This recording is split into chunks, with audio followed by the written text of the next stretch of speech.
Welcome to our channel. Today we how to disable calendar integration in Zoho CRM, beginner guide step by step clearly. Open your Zoho CRM account. Log in using your credentials. Navigate to the top right corner of the dashboard. Click on the gear icon to access the settings. In the settings menu, look for the Marketplace option. Click on Marketplace to open the app integration page. Scroll down to find Calendar. Click on Calendar to view current integrations. Look for the option that says Integrate with Google Calendar or other calendar services. Click on the integration you want to disable.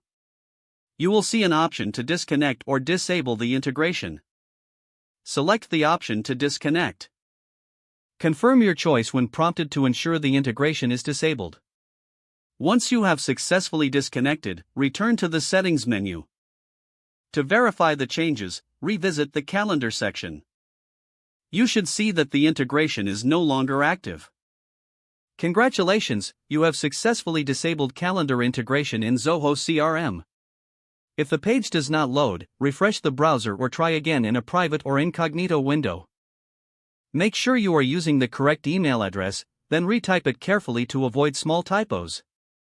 If your password is not accepted, use the reset option and create a new strong password you can remember. Check your spam folder for verification or security emails, then complete any requested confirmation steps. Enable two-factor authentication if available to improve account security and reduce unauthorized access risk. After signing in, review your profile details so your contact information and settings are accurate and current.